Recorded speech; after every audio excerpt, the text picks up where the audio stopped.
بیوی کو چاہیے کہ وہ خاوند کا یہ حق ادا کرے، اسے فکری ٹارچر نہ کرے۔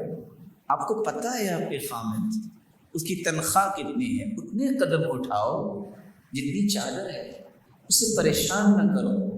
حدیث کے الفاظ ہیں، سلسلہ صحیحہ کی روایت ہے 173، رسول اللہ صلی اللہ علیہ وسلم نے فرمایا لا تؤذی امرأة زوجها في الدنيا إلا قالت زوجته من الحور العين لا تؤذيه قاتلك الله فإنما هو عندك دخيل يوشك أن يفارقك إلينا۔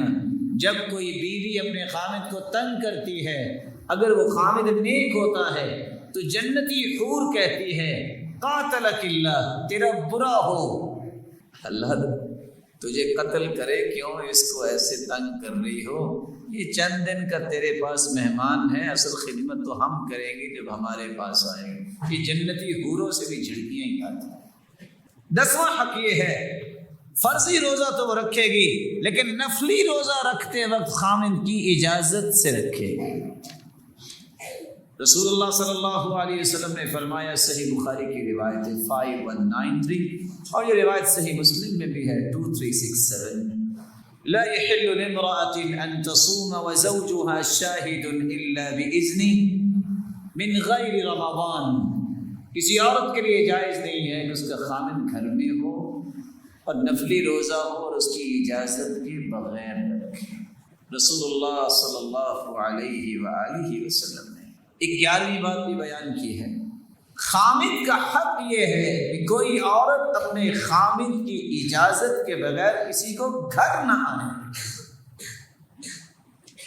آپ صلی اللہ علیہ وسلم نے فرمایا ان لکم علی نسائکم حقا، حجۃ الوداع کا خطبہ ہے، صحیح الجامع کی روایت ہے 2068، لوگوں تم پہ تمہاری عورتوں کے حق ہیں اور تمہارے تمہاری عورتوں پہ حق ہیں۔ فَأَمَّا حَقُّكُمْ عَلَى نِسَائِكُمْ، تمہارے حق عورتوں پہ یہ ہے، فَلَا يُوَطِّئَنَّ فَرَشَكُمْ، تمہارے بستر پہ کسی کو نہ آنے دیں۔ وَلَا يَأْذَنَّ فِي بُيُوتِكُمْ لِمَنْ تَكْرَهُونَ، جن کو تم ناپسند کرتے ہو ان کو گھر نہ آنے دیں۔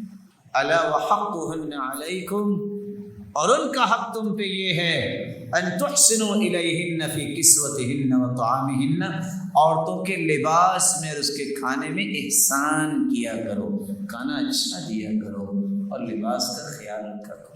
عورت کے زیادہ سے زیادہ یہ 2 ہی شوق ہوتے ہیں، مجھے کسی دعوت پہ لے جائیں، یا مجھے دیکھا کسی نے اچھا کپڑا پہنا، اچھا مجھے بھی ایسا خریدے۔ ایک اور شوق ہے اس کو، لڑائی بھی یہاں ہی ہوتی ہے، آئے دن اپنا تو نیا سوٹ سلوائے گا، اس کو کہے گا وہ آپ کی خالہ نے آپ کو گفٹ کیا تھا وہ کدھر ہے، اچھا وہ جو آپ کی سہیلی نے گفٹ کیا تھا وہ کدھر ہے۔ حدیث کہتی ہے نہیں، ان تطعمها اذا طعمت، جب خود کھاتے ہو تو اس کو بھی کھلاؤ، وتکسوها اذا اکتسیت، جب خود پہنتے ہو تو اس کو بھی پہناؤ۔ گھر ایسے بنتے ہیں۔ رسول اللہ صلی اللہ علیہ وآلہ وسلم نے ایک 12ویں بات بھی سمجھائی ہے، خامد کے ساتھ صبر و شکر کرنے کے والے عورت جو ہے، حق یہ ہے کہ صبر شکر کے ساتھ زندگی گزارے۔ سارے دن ایک جیسے نہیں رہتے، ایک وقت آتا ہے جہاں شہنائیاں بجتی ہیں وہاں غم بھی آتے ہیں، تو عورت کا کام یہی ہے، مرد عورت کے لیے، عورت مرد کے لیے لباس ہے، اور لباس کے 3 پرپز ہوتے ہیں، لباس سے ستر پوشی بھی ہوتی ہے، خامد اور بیوی ایک دوسرے کے عیبوں پہ پردہ ڈالتے ہیں، گھر نہیں اجڑنے دیتی، نہ بیوی اپنے خامد کی شکایتیں کرتی ہے، نہ خامد اپنی بیوی کی شکایتیں اپنے گھروں میں کرتا ہے، ایک دوسرے کے محافظ ہوتے ہیں، پردہ پوش ہوتے ہیں۔ لباس کا ایک دوسرا پرپز ہوتا ہے، گرمی سردی سے بچاتا ہے۔ یہ کیا ہوا کہ مال تھا تو بڑا اچھا خامد ہے، بڑا اچھا خامد ہے، جاب لیس ہو گیا تو اس سے برا انسان کو نہیں ہے، کیا طریقہ؟ کبھی گرمی آ جاتی ہے، سردی بھی تو رہی۔ یہ کیا ہوا کہ بڑی اچھی ہے عورت، جب بیمار ہوگی کھانا جو ہے وہ نہیں پکا رہی تو بری بہت بن گئی۔ یاد کرو آپ کی خدمت کر کے لیے، انسان کو اتنا بے وفا تو نہیں ہونا چاہیے۔ وفاؤں کی قدر کرنے والے لوگ ہمیشہ اپنے گھروں کو آباد رکھتے ہیں۔ تیسرا پرپز لباس کا یہ ہے، یہ حسن کے لیے بھی ہوتا ہے۔ مثالی گھر وہ ہوتا ہے جو خامد کہے کہ دنیا کا سب سے حسین جو مظہر ہے وہ میری بیوی ہے، اس سے حسین دنیا میں کوئی نہیں۔ کیوں؟ میں نے ایمان کی وجہ سے اس سے شادی کی، اور عورت یہ سمجھے کہ میرے خامد جیسا کوئی نہیں. اور حدیث بھی یہ کہتی ہے تزوج الولود الودود فانی مکاثر بکم الامم یوم القیامہ.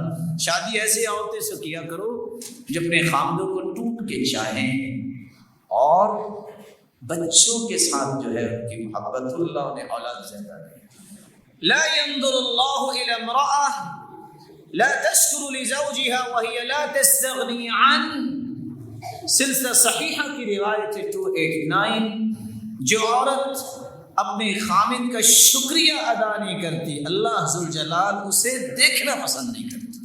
وہی لا تستغنی عنہ. حالانکہ عورت مستغنی نہیں. پوچھیے ان عورتوں سے جن کے خامد دنیا سے چلے گئے, آج ان سے پوچھیے ان کی زندگی کیسی ہے.